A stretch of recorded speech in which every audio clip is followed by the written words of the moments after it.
So we have just touched upon the broad background or the vast ground on which the yoga takes place, some of the fundamentals. And basically there are three sessions. So I suppose in this one we can touch upon a little bit more upon it, plus the practice part.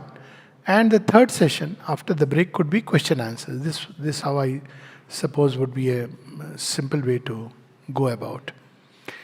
So, what is the goal that Sri Aurobindo has put before us? Because, as I said, there are many yogic systems, and each takes us to a point.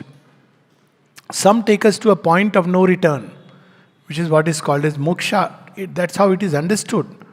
That moksha is a point of no return, and implied within it is this idea that this world is a vale of sorrows and suffering. But there is another world or a state or a domain which we can claim, the human soul can claim, it has an access. And that world is a world of beatitude, delight.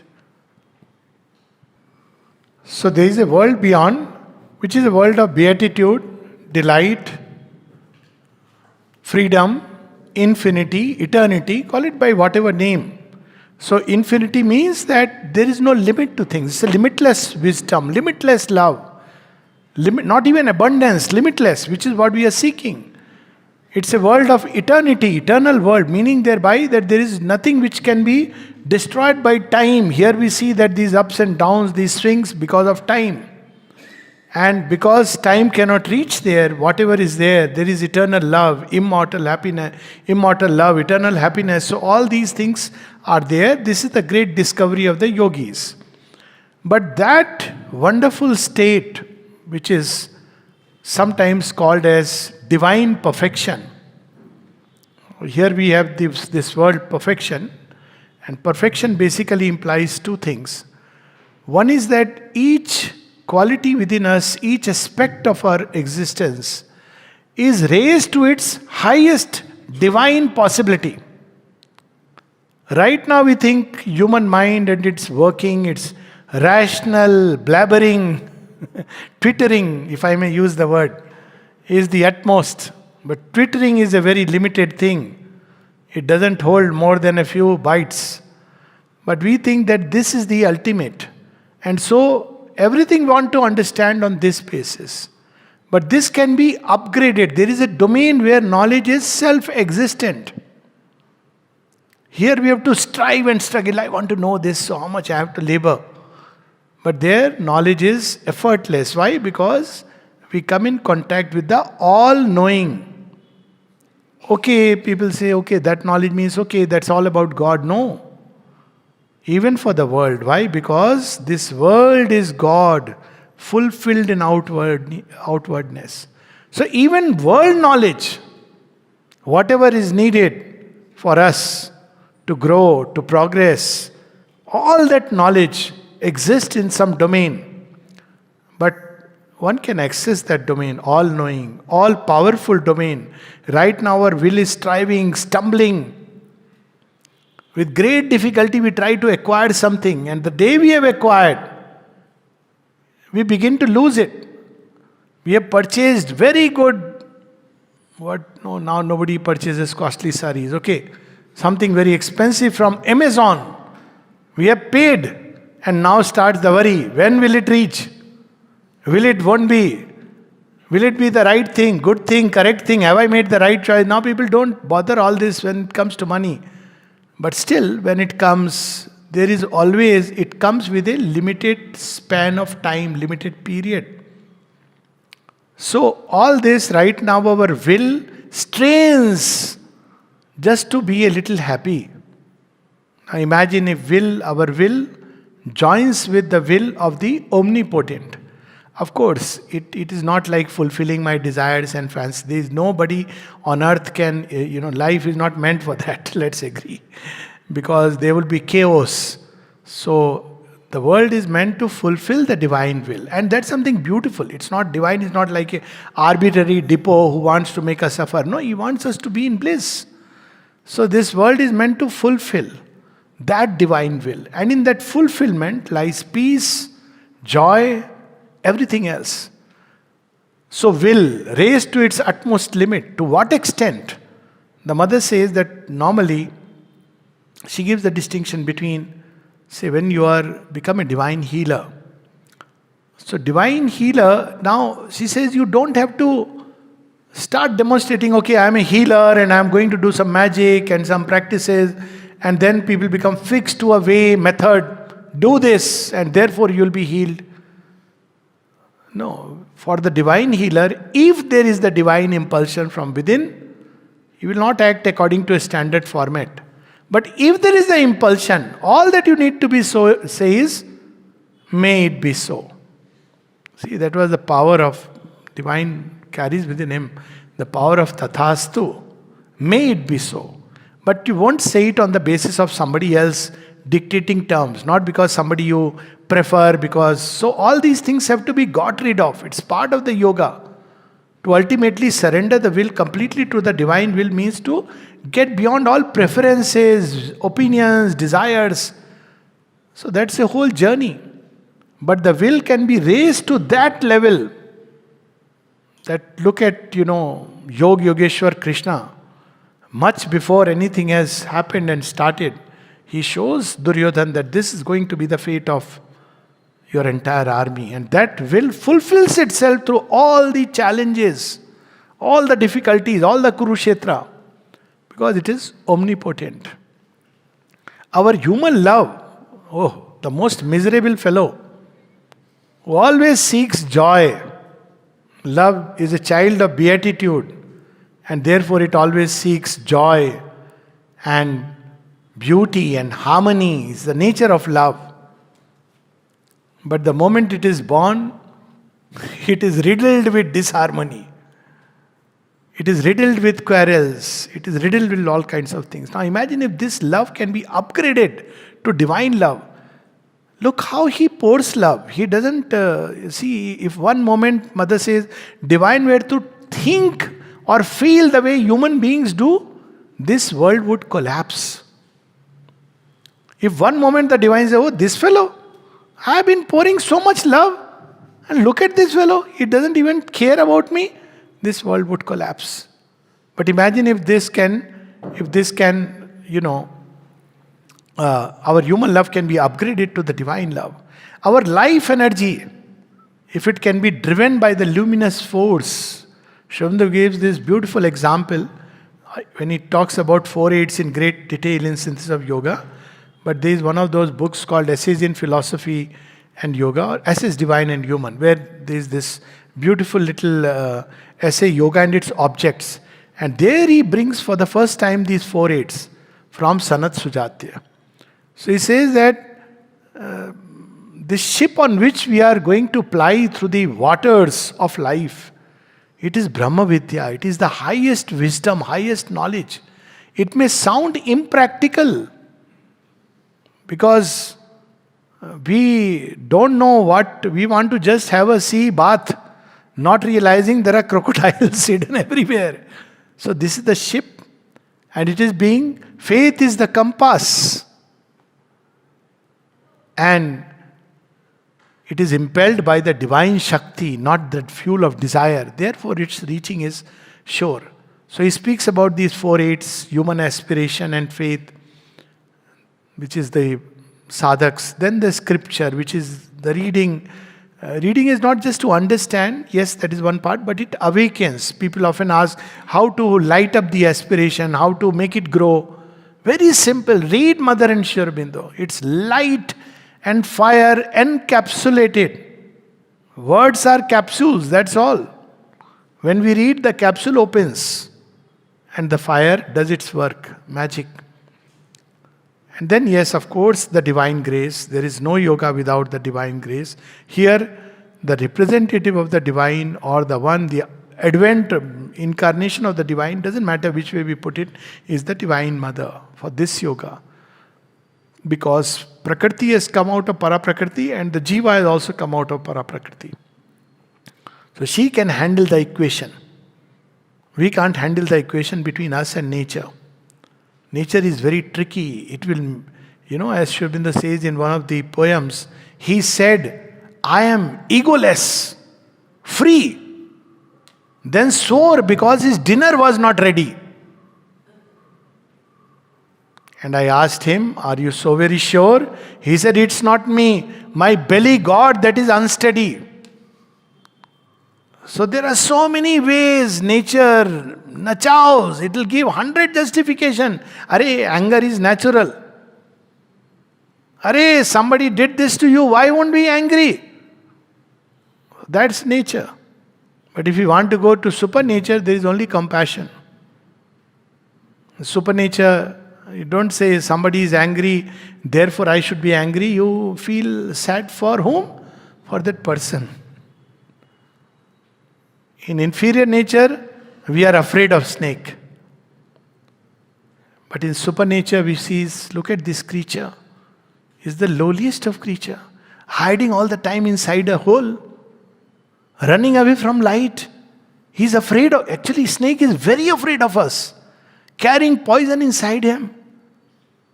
So you feel compassion. That's where we see Shiva. Now, this is not to say pick up a snake and tie around the neck, only unless you are a Shiva. I am talking of even snakes which come in human varieties and forms. But yes, have compassion.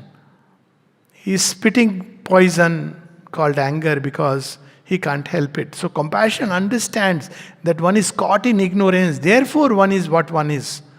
So the whole thing changes. And eventually even this body must wear the same dress which the divine wears in his Swarupa. Now this is perfection. So first is each aspect of our existence lifted up to its utmost divine possibility.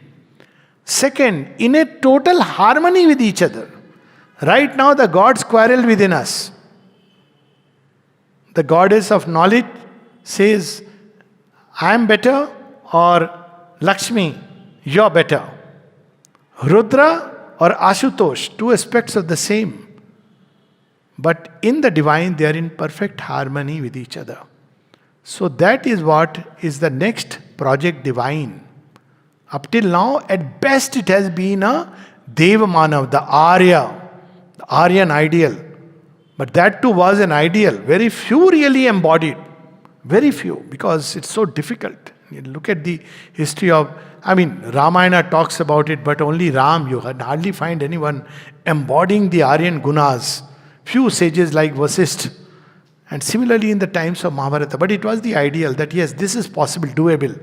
King Harishchandra, Shivi, some of them embodied the great. But still that is subject to, the ego is still there. The ego of the doer, the ego of I am the one. But here the next level is the divine perfection. So that divine perfection in our everyday life is what Sri Aurobindo wants to establish. We can use modern terms, we can use the word wholeness. Then we have to use the word divine wholeness. Now what comes from this is that no aspect of life has to be therefore neglected and said, this is for the devil and that is for the divine. Render unto Caesar what is Caesar's. All must belong to the one. And this is where we come to certain tricky things. The mother at one place says, all these teachings, some of them says things like you have to rise beyond good and evil. Now see, the problem with scripture is it's a double-edged sword. Get it wrongly and the sword will fall upon our neck.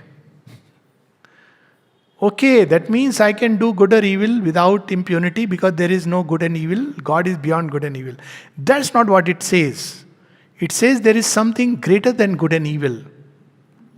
We may not understand it. In the divine action is not decided by good and evil, but by another logic, another standard, which we have to discover.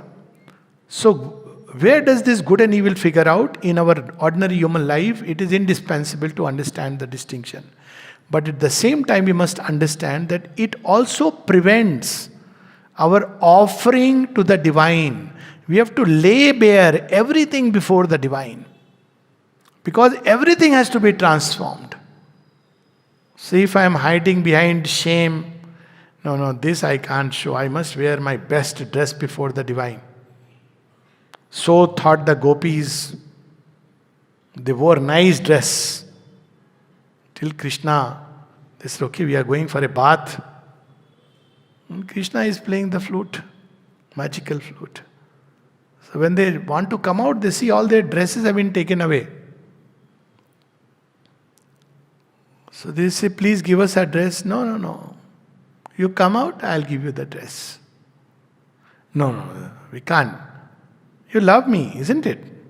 I see, Sri Aurobindo takes this aphorism that somebody with a mystic bent will see in it a deep symbol of the soul's utter abandon before the divine. I am as I am, what people may say, good, bad, all is there. Mixture of, all of us are mixed bags. But I place it before you. Even things which may appear despicable, unspeakable. Mother says, don't hide before the divine. That is also the story of, he says, but the typical Puritan will see in it something else. And he says, as is the mind, so does it see. So we have the story of Kubja. I think must have heard about the story of Kubja. She is a woman which is bent, ugly woman. So when Krishna is coming to Mathura, they say, no, only good, very nice dressed people should be there to greet him. He must feel that he is very welcome. But behind is all Kansa's plan. See how we can be fooled by the welcome. Shalya was also fooled. So we should not go by this outer. Anyways, so as he's coming, Kubja also wants to see him. No, no, you're ugly. Hide in the background. So she is hiding, crying her silent tears, and suddenly Krishna stops and looks towards her. Hey you, where are you hiding? Krishna has this knack of bringing out whatever is hidden. He brought out from Arjuna's heart all the attachment suddenly, before the war. Because he knows this fellow in the middle is suddenly going to start crying. Woo-ha! So let him do the woo-ha now. Let me sort him out. He's not yet sorted. He is a wonderful instrument, but he's not yet sorted out. So in the beginning itself, his Vaishnavi Maya brings out everything. Now you go into that field. So Kubja, now they can't stop because Krishna is asking. So she comes. And then he says, why are you bent like this? And holds, and she transforms into a beautiful maiden. The story is an indication, like all these stories. So when it is said that we give to the divine, offer to the divine, then we normally give only one part. That part which looks good. But whom are we trying to impress, frankly? He who can see through everything. This is what is called as sincerity, transparency. Everything. We don't have to either judge ourselves high, oh, I am such an instrument, nor we have to judge ourselves like those medieval Christian mystics. I am the worst of all. And if you say I am the worstest worst, then you are the greatest mystic. No, we don't have to say that. That is a kind of vanity. With utter humility, this is what is right now, this play of nature, and I offer it to you. Then the change starts. Everything has its divine possibility. Sri Aurobindo uses the word, each part in us desires its absolute. But before we can do it, there is one more step which is required. It's almost an indispensable step. And it is to learn to step back from the whirl of nature and be as a witness. It's there in the Gita. The mother speaks about it, stepping back. We are caught in the current of forces. Whatever happens, we react.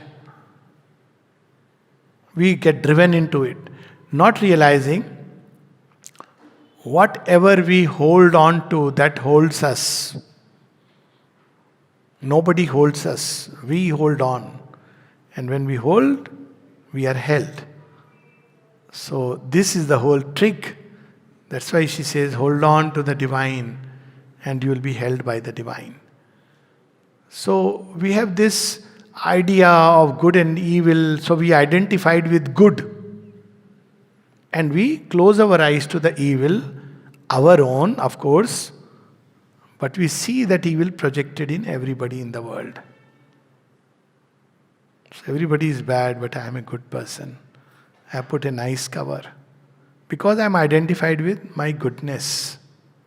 It's okay. It's nice in normal life. But for yoga, one has to step back from that which seems good and that which seems evil. And step back, find that vantage point inside. One must become, that's what is meant truly by Patanjali's Yoga Sutra, Swadhyaya, a student of oneself.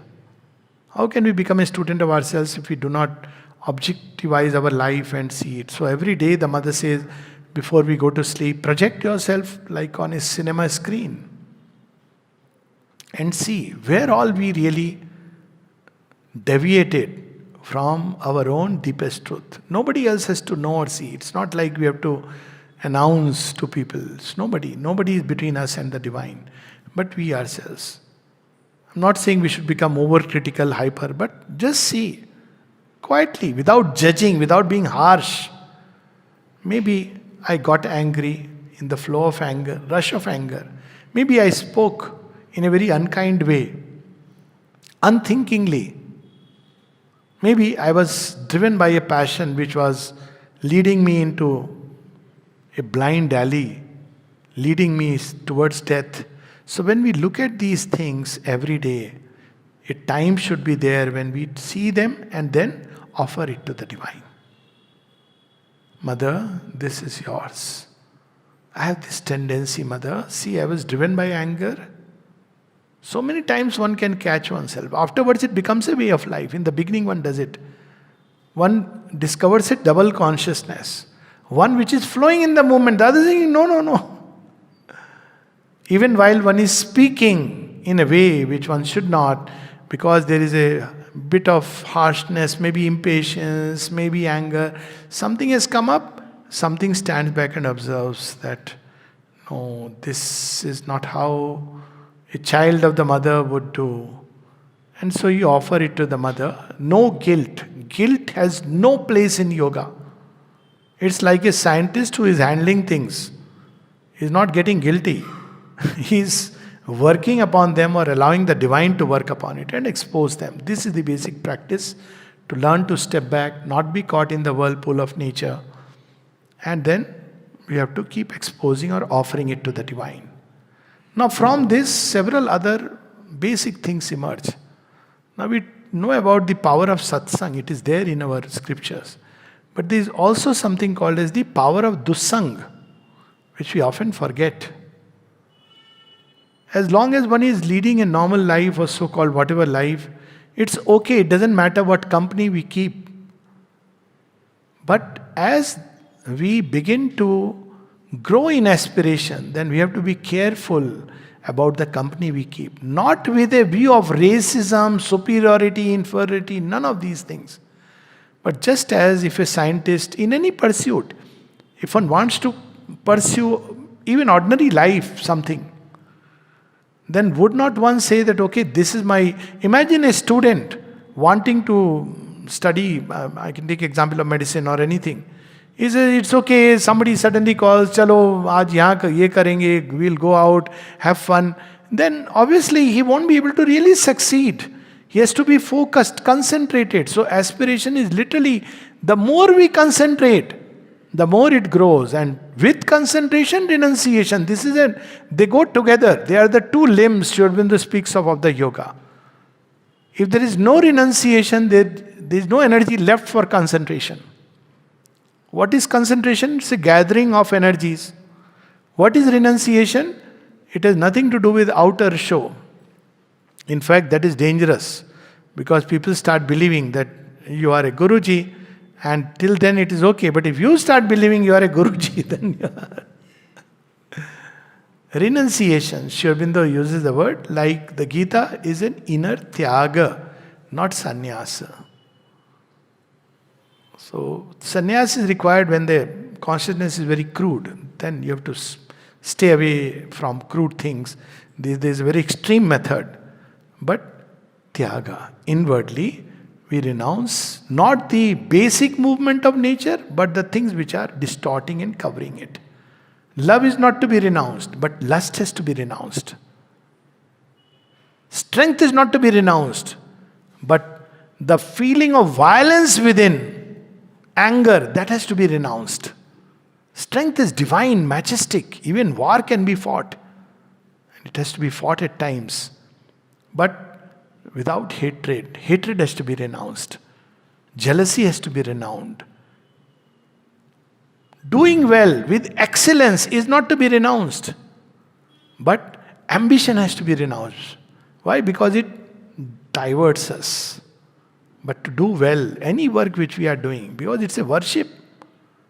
So yoga leads to karmasu kaushalam, naturally, because all these distracting elements are gone. So renunciation and concentration go together, and offering to the Divine Mother, growth of aspiration, it has to be tend in yoga, in the ancient Vedic yoga, it was known as the offspring. Is the Kumar Kartike. So it has to be nurtured, tended. So in the beginning, it is not something which one goes out sharing and mixing and mingling.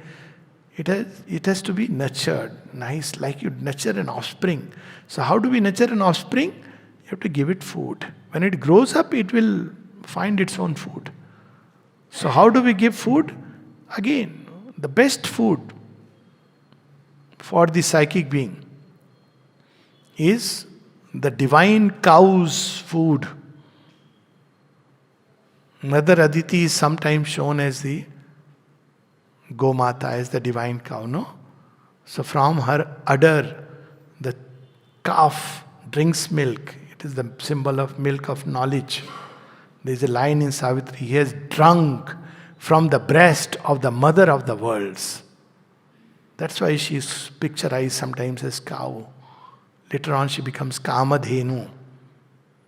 But original sense is this, that must be. How does it get contact? By the contact, and it's seeking for knowledge, it automatically receives all that is necessary from the Divine Mother. But instead we go for formula food. So formula food is not good in the long run. All the allergies and all these come through that. So go to the original cow, our Divine Mother, Aditi, and drink from her much more than what is needed. So mother's name, contact with her, again her words, they open the door to this divine knowledge. We grow strong. This is there in the Vedas, that they often describe the psychic being as an offspring. And that's why they used to say 100 offsprings, 1,000 offsprings, 10,000 offsprings. And we are, again, array, how can you have so many children? That apart. Offspring is the new energy which comes out of the meeting of the Purusha and Prakriti. Both are within us. In inferior nature, it takes the form of Purusha here and Prakriti there. But they are both within us. And when they meet rightly, when they meet ignorantly, then the offspring is also these Asuric energies. And when they meet rightly, when Purusha is upgrading himself to become one with the divine Purusha, and the Prakriti is upgrading herself, then these energies are the new possibilities that manifest. New possibility of creation, of art, of culture, dance, music, everything. That's how the great past of India we see 64 Vidyas that emerged. So this is how the new creation manifests. New creation will manifest from within as our soul and our nature unite with the Divine Mother, and the union is effected through constant offering. And there's always something to offer, something to give. And the more we give, the more the yoga proceeds. Meditation has its place. Yes, very much it has its place. Provided it doesn't become exclusive that for hours, for some people it may be necessary. There are people to whom the mother did advise 2-3 hours of meditation. They used to do it. Pavitrada also. Some have their turn for meditation. But it's not that everybody must sit in meditation. True meditation is to be constantly thinking of the divine. Meditation is a mental activity. To be thinking of the divine. To be concentrated on the divine. And one can be in that state anywhere. in the bazaar, while driving the car, while being driven in the car, while eating, while everything. One can be focused here. So repeatedly, she brings us back to the one thing needful and not so much about the outer processes.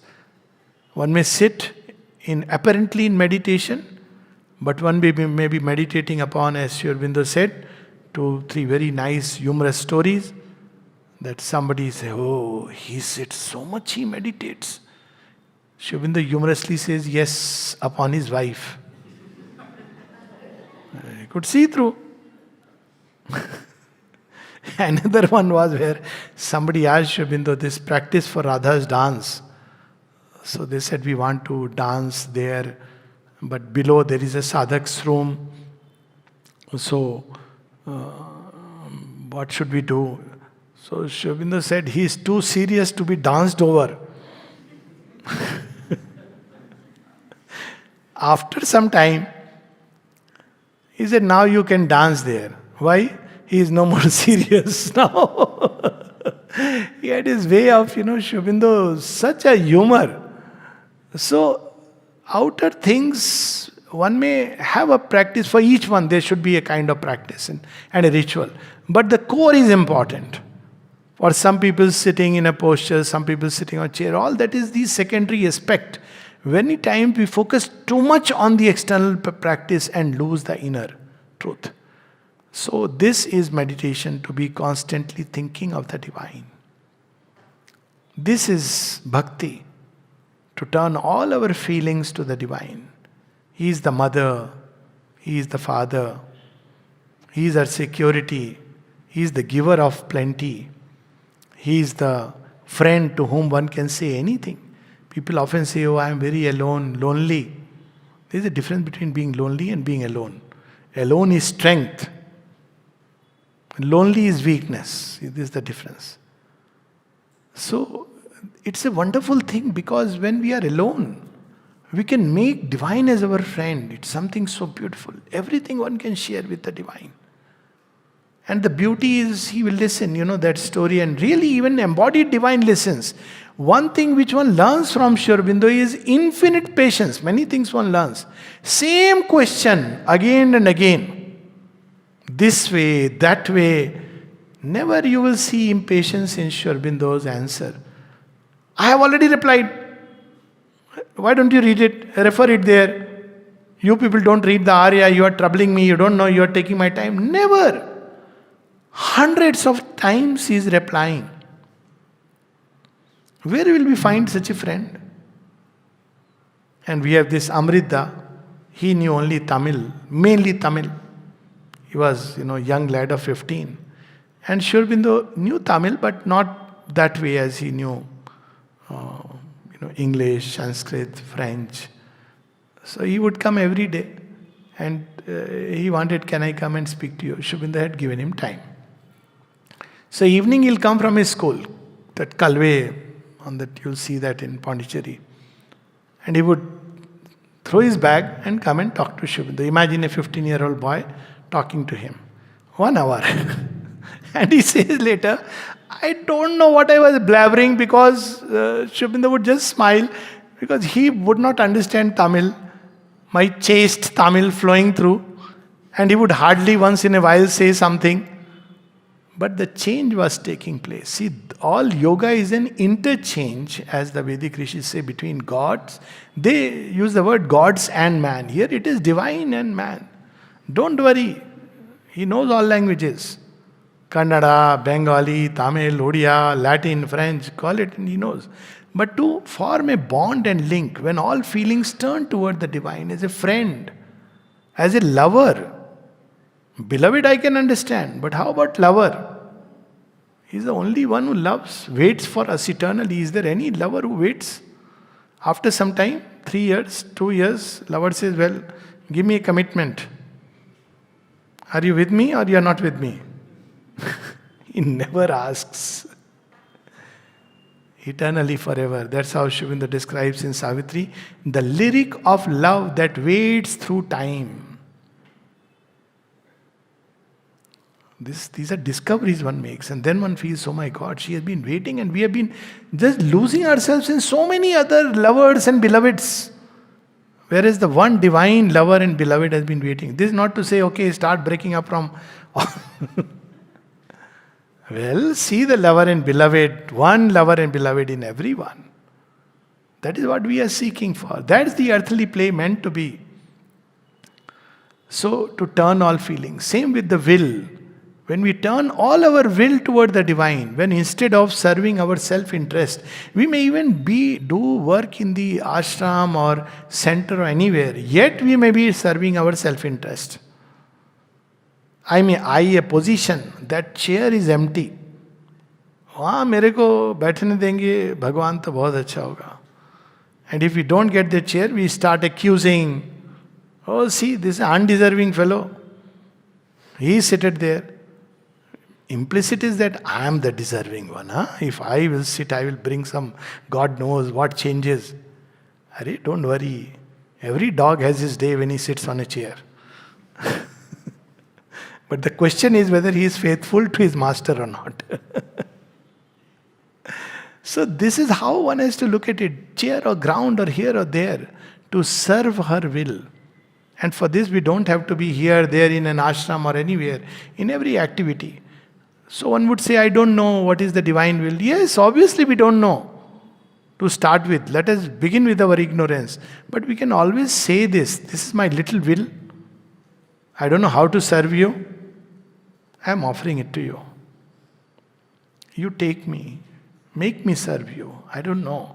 It takes time. Because once he says, okay, accept it. So there is a period in which nothing may happen. In yoga, it's like the chick is being prepared inside the egg. And one day she says, okay, come, fly with me.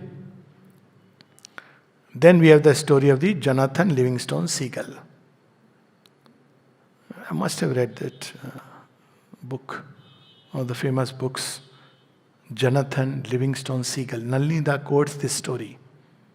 The story of a seagull, she is flying low, but she wants to fly up. So seagulls tell her, no, we are not supposed to fly up.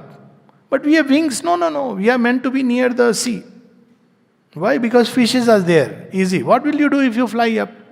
You will miss on all the fishes. He said, but I feel like flying up. Well, feeling is okay. It's an irrational imagination. Till one day she sees the seagull flying up and she is amazed, mesmerized. And then finally that seagull comes and says, you want to fly? Yes, come. So she starts looking all around. She says, no, leave them there. They are happy with their fishing. Come. And then through all the time, it's a beautiful story, book. Please read it, one of those very inspiring books. And then finally, it wants to come back and help these other seagulls to learn to fly. So, yoga will also have these three stages. One, when we are caught up in the ordinary life of ignorance with everything and we want to fly. This fellow is marked already for that higher life. Second, when we begin to disconnect from life as it is. So, people will call you asocial. If they call antisocial, please tell them technically it is not right. Asocial is okay, right word. Antisocial is somebody who is against, who is disruptive, does illegal things. Say asocial, yes. So one goes through that phase when, people start feeling about, this fellow is, whatever, fill in the blanks. Don't worry about it. And then the third stage, when one has learned all the tricks of the diving and flying, and then one can be here, there, anywhere. So all yoga implies these three stages. One, when we are fully going on with life just as it is, then something awakens. Then we have to take that route, narrow path through which we have to force open the door. Many things will drop off. People will call names. Anyways, they will call names, by the way. So, it's okay. And then the third stage is when we come back. So that's the story of the seagull flying. So there are within us these possibilities. We have to nurture them by aspiration. Faith, constant referral, offering. Yoga is at the end an inner process. It is not something which is visible or tangible on the surface. Surface change comes much later. And we should not even care about, trying to. It is better to be a yogi than look like a yogi. Sri Aurobindo says, do not pretend. Mother says, do not pretend, be. The divine is not impressed. Oh, Yogi Raj is coming. She will say, come, sit down. Inwardly, to be in a state of yoga. That's how we see even in Sanatana Dharma that there were yogis who were fighting on the battlefield of Kurukshetra. They were not just one yogi. They were yogis. They were not ordinary beings. Each one in his own right. And that is the great civilization. Now this idea that yoga, something separate, withdraw from world, this must go. This is a yoga. All life is yoga means literally that every activity of life, eating, cooking, sleeping, going for a good marathon, meeting people, everything. Watching a cinema. Yes, dancing. Working as a computer scientist. All this warfare, business, all this can and must turn into yoga. This, once we have it within us, that it's no more cutting off from life and doing some activities. All this must become a yoga. That's what we see in the ashram experiment. Teaching, education, every activity is represented. It can and must become part of the yoga. How? By the shift inside of attitude and motive. If I run a marathon, and if I am doing it to get that t-shirt, in which I can take a selfie and post it, marathon, then that's not yoga. Even if I have named it as Sri Aurobindo 150 years marathon run. God is not impressed by all that. Huh? But if I am running and offering this movement of the leg muscles and hand muscles and the heart muscles to her with her joy, with her name in my heart, that is the real marathon. So it is every activity. Cinema, people asked mother, because there is cinema in the ashram. They asked mother that, how is cinema? She says, there is a way you can watch cinema without being affected. You can learn from that. So if we learn to detach, it's a symbol of life. And we can look at it and so much we can always learn and grow all the time. This is the true yoga of the body, where the entire bodily activities, we become conscious and they become a means of offering. Cooking can become yoga, then it becomes prasad. So it is not an automatic process that just because I am in the ashram, therefore I am engaged in yoga. No, it doesn't work like that. Being in the ashram or a center or anywhere, it's a possibility. That's all. But a possibility is like I may carry all the time my cell phone in the pocket, but I don't know how to use it. So it is there. It's a possibility to communicate, but I don't know how to use it. And I'm too shy to take it out. I'm comparing my cell phone with others and going on with the old way. So through these ways and means, meditation, bhakti. Bhakti here is again not an exclusive bhakti where we are shutting ourselves in a temple with the deity, but we have to discover the deity in everyone and in everything. So Sri Aurobindo uses the word universalizing the conception of bhakti. Same with jnana. Jnana here is not pandit, that certain scriptures one reads and speaks about them. But life becomes a scripture. How life becomes a scripture? When the divine writes it. Your life is this, that. Life becomes a scripture. Our life becomes a song. Actions become worship. So that's how karma yoga in this. So that every instrument, so finally this last distinction between ordinary karma yoga and the karma yoga that Sri Aurobindo speaks about. So he's used the word transformation. So it is the divine perfection in every detail which is the goal. Transformation is necessary for that. Why? Because if the body remains what it is, if the mind remains what it is, we cannot manifest that divine perfection. So we connect with the original goal of nature is to manifest God, whom she is hiding. For a long time, she doesn't know. She is building forms, she is trying to search in various ways. Then comes man, who is also a creation of nature. But there is something within him through which he can become conscious of that presence which is hidden in nature. When he becomes conscious, he has to collaborate. On one side, he has to collaborate with the divine. He has the original, he should get the original script.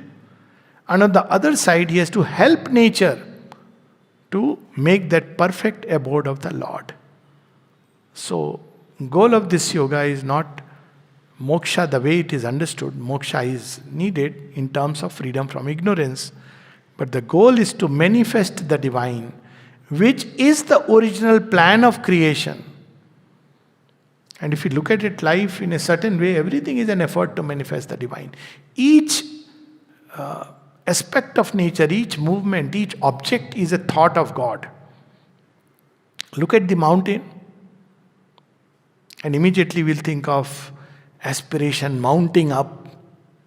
The word is mounting, climbing, ascension. So nature has created mountain. Look at the galaxy, the vast Shir Sagar, the ocean of milk, the tremendous wisdom that is there in the stars, governing the movement of the stars. Look at the river, and we'll see how life ever changes and life is yet ever the same. Go to its bed, it is the same. Look at a river, it has an origin and it has its goal towards which it is flowing. So everything in creation, every activity, even the most ignorant activity,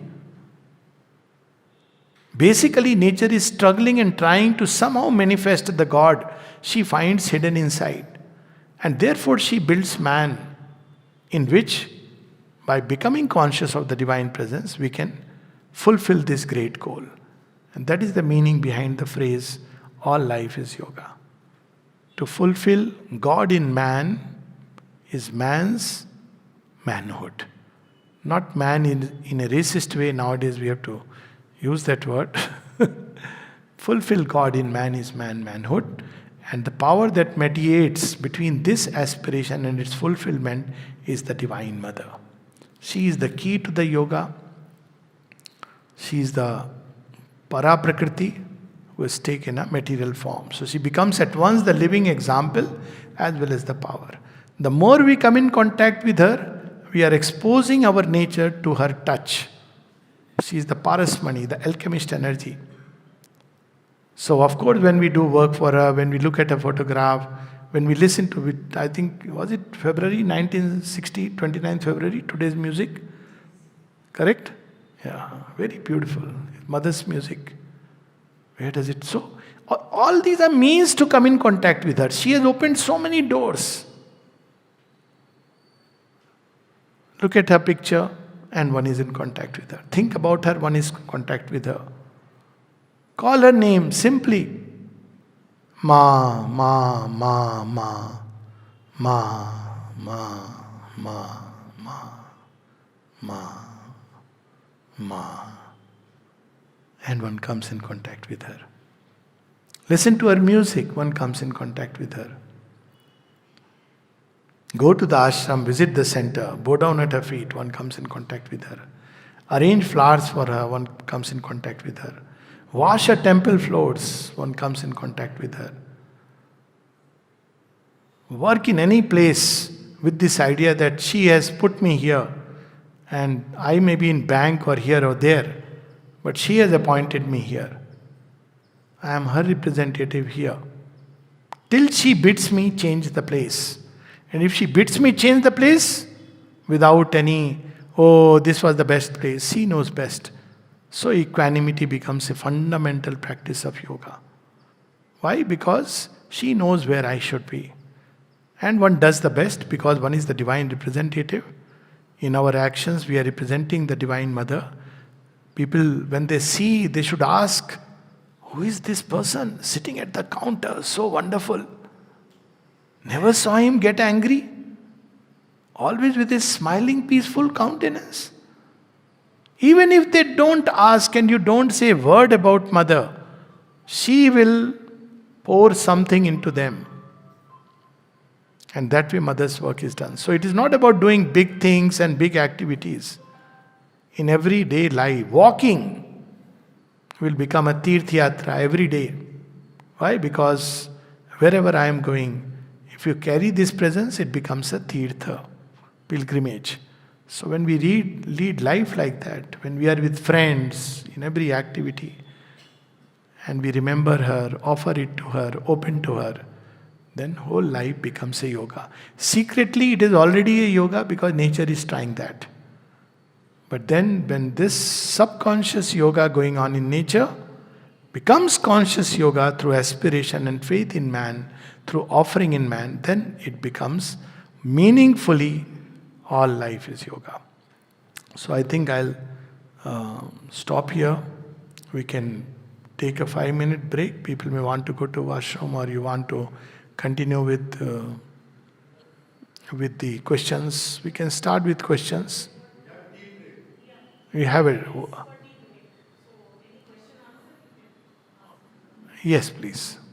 So this journey you're talking about the destination. Yes. Somehow in my life, the spiritual journey started without fixing my destination. Now on the way, I was thinking of now where I should go now. Now I cannot jump this spirit train. Yes, yes. No, don't jump. Now I can't sit there. Ah. Train is in movement. Ha. So now, if I start thinking where is my destination, I'm not able to getting it. What is that I want? Yes, that. Spiritual journey. Yes, yes. Very clearly, I'm not able to figure out. Most people it happens like this, that they start the journey because the divine calls us first. So we don't know why we'll end up. All of us, in fact. But at some point, we have to take it that this is the train in which we are sitting. Now at some point, we have to take it that I must know where is this train going. It is also true in life, isn't it? Life itself is a journey. But imagine if I don't know where I should go. It's a frightening thing. So at some point we must try to figure out inside. Stopping train, we don't have to worry. They have this connection between driver and guard, they sort it out. We have to tell the conductor, I have mistakenly sat in this train. My train is going elsewhere. He said, don't worry, next station I'll pull the chain, come out. It will come after 2 hours, sit into it. That's not an issue at all. So, even flights, people, this Three Idiots film. Even flights, they divert. But the point is, we should be clear. So, if I am sitting, why? Because if I am not clear, then even while I am in the train, I will not be able to take the fullness of that experience. And it's quite likely, I have seen this happen, actually seen. We will reach the destination and say, the real destination, and say, this is not where I want to come. That also happens. I met people. And it's a very strange paradox. And I'll give you one example. People, for example, somebody wrote a book on Orwell, the utopia that something failed or something like that. So somebody asked my comment. I said, people want a ready-made lunch, McDonald's and KFC. Even if we enter a utopia and we are not ready for it, because we don't want to do labor, we want a ready-made utopia where I'll go and enjoy.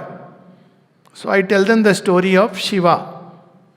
Diti goes once and tells Shiva, you are being very unfair. Gods are very unfair. Why? What happened? See, all these gods are enjoying in heaven. And to my children, you have given Patal. He said, but they are having all the riches. What is there? You see, when you read Mahabharata, he goes into Naglok, full of riches. All. What is the problem? He said, no, but I want that. He says, okay, if you want, okay. He says, is it? Yeah, I will give you that so that you don't accuse me of impartiality. Of partiality. He says, what do we have to do? Nothing. Jyotirling, Someshwara. Put milk, go into heaven. Huh? As simple, yes. Milk is that knowledge, no? Whatever you little bit know, you pour there and go. So they are very happy, super, they are celebrating. Last night in Patal Lok. Now from tomorrow we all will go to heaven. So they start, they have no idea what heaven is. And they have got a ticket, free lunch. So all the gods are worried. My God, what is he is known to do? He must be in one of those high states. And he has given this boon. And they tell everybody, say, now Shiva, we can't allow his boon, no? So they go and everybody enters heaven. Gods are quietly watching. They are helpless. Shiva's boon. So the moment they go, first they enjoy the colonnades and the nice places. Then one of them says, what is this cow on the road? Kamadhenu. What does she do? Fulfills your wishes. Now they say, why she should be on the road? She should be in my house. They start fighting for Kamadhenu. So that's how they are evicted from heaven because they didn't know the rules of the game. So it's important to understand, very important to understand where we are going. In fact, there are only three things that we must know very clearly in life. Who am I? That's what the story of the Sphinx is. That she asks only one question. She doesn't ask identity, job, profession, education, qualification, nothing. She asks only, who art thou in this dungeon laboring? That reply, for they who cannot die, she slays them and their mangled bodies lie upon the highways of eternity. Therefore, if thou wouldst live, answer this first one thing. Who art thou in this dungeon laboring? So if I say I am this body, gone. The day I say I am child of the mother, not because mentally, but as the true inner conviction in the heart, then she dies, Sphinx dies, lets us pass. So who am I? First thing, we should be very clear. We may be in ashram, sitting in the high-speed bullet train, but we'll get disoriented, it won't serve the purpose. Even in the train, we will be cribbing, crying. When we reach there, we'll say, oh, God has brought us to this horrible place. I have seen people come to centers, ashram and cry. But they will never want to go away from there. Because something within knows. So who am I? Second is, where am I coming from? Who are my purvaj? So important. Who are my purvaj? I feel so happy, even in the Indian context, that my purvaj, they had this courage, Dadichi, Shibi. That's why this story is Raja Harishchandra, Mandhata, Dilip. They are my. And if we go still further from the divine, it's so beautiful. Then that's my. Where am I going? Third question, most important. So one has to answer. When we answer, don't worry about the speed. There is an automatic system. The door opens when your station comes. It's the day we decide that this is where I want to go. And if perchance we are in the wrong train, onto a path which is not meant for us, or was meant for us up to a certain point, let me put it like that, then you have those wonderful automated door systems. They will not only open, if you delay, you are pushed out. Like Vibhishan. That's what happened to him, no? He was enjoying life. It's okay. My brother is the king of the three worlds. And one day his brother pushes him out to the feet of Rama. So there comes a time when this door opens. Several times these doors and windows open. Unfortunately, most of the times it take no heed. Till one day, somebody pushes us out. And we say, who pushed me? Who pushed me? But train has gone. Now this is the other train. But when the other train comes, sit into that. Don't wait. Because frequency of the divine train is not coming at 2-minute interval. And it is a leap of faith. It cannot be, everything cannot be known. So one leaps into that and goes, and then everything else. So it's very important to have nobody in the beginning knows. Even if one knows, it's not there with clarity. We use even the word divine, but we don't know what it means. So we have our conceptions. That is not a problem at all, because the journey is in ignorance. It is enough that something is drawing us towards that. That's enough. And with passage of time, we must become more and more clear. And then the train will stop. Because he is the driver, conductor, guard, helper, everything. It's a one-man train.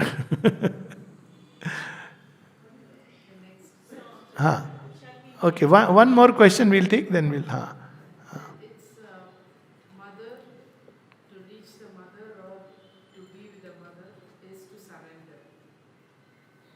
Ah, And surrender is very difficult.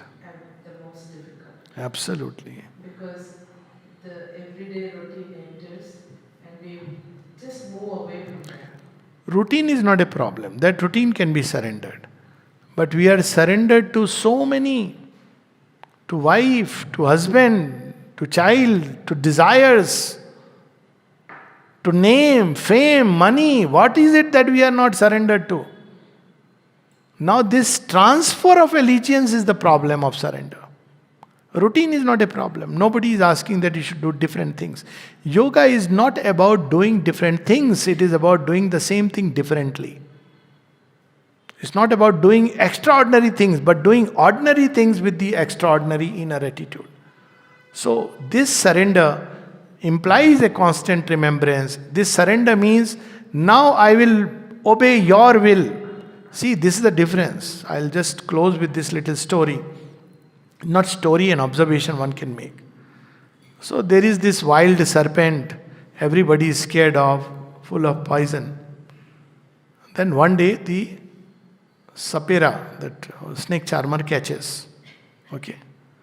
So snake charmer catches, what does he do first thing? Takes away the poison tooth. Gone. Then slowly trains the serpent, very difficult. Then he learns to listen to the snake charmer's bean and begins to dance. Then after some time, now this is a story we know, but what is the next stage of the serpent? That as he dances to the tune of the bean, one day he takes fascination to, where is my origin? Then Sheshanak comes. Where is my goal? Shiva's neck. So he becomes Vasuki. So we are also like this wild serpent in the wilds, fearful, full of fear, and from whom people are afraid. Now, the snake charmer, the divine first comes as the snake charmer or the flute player. And then we go slowly towards, and then he takes away, and finally we reach the final consummation. So, what has the snake done? Nothing. He just followed the lead of the snake charmer. So, the flute player, the snake charmer, I know is not a very, flute player sounds very nice, sophisticated, because Krishna is a bit more sophisticated. Shiva is Pashupati. So, he picks up snakes and turns them into Vasuki. And Krishna calls cows. Kamadhenu. But nevertheless, that's what is required. To be outwardly doing the same routine but inwardly tuned to the flute. That's all that is required. Same work. We are not expected to sit in meditation for 2 hours, go to a center. If we can do these things, very good. But if we cannot do these things, it doesn't matter. So many have realized the divine that way. The mother herself, there are letters of Sri Aurobindo. Some we call here, some we do not call here. There are many disciples of mine who are outside Sri Aurobindo's letter. So, wherever I am, whatever I may be doing, let me dedicate it to the divine presence within me. And then if there is a need to change the circumstances, she will do it. We should not push ourselves abnormally and by imagining that that is a better circumstance. No. She will do it when the time comes, if there is a need. There may not be a need for our evolution. So, surrender is, but then it means that now in my life, surrender to the divine means no more complaints and grudges. If I have really surrendered, that means I have to go by this faith that she is managing my life. I must do my bit. And if circumstances seem very difficult, then still, if it is a Mahabharata, Kurukshetra, still you take me through it. That's what surrender. But the moment we complain, it's a sign that we have not surrendered. We are still driven by desire and ego self. There may be yoga is in real time. Such difficult challenges people go through. If you read the lives of those who have gone through, it is not a cakewalk by any means, because it's a whole transformation of nature. But surrendered person goes through it. This is what Sandit path is. You don't feel the pinch of it, because you are walking on thorns, but he is carrying you. So you don't get to know that, There are really thorns because he is taking the thorns on himself. All around you are seeing thorns and you're wondering how you will go through. But you don't even realize, and you're out of the thorns into the valley of flowers. So just remember and offer. This is the Mool mantra of this yoga. Remember the Divine Mother and offer to her whatever, wherever, anywhere, everywhere. And that takes us. So we'll just take a break. I would suggest that if we can write the questions so that we can go in sequence rather than, if a paper and pen can be provided here, it makes it easy. Otherwise, suddenly a random question may come in somewhere and it will be difficult to sort out. So please write and just leave it somewhere here. We'll meet after the break.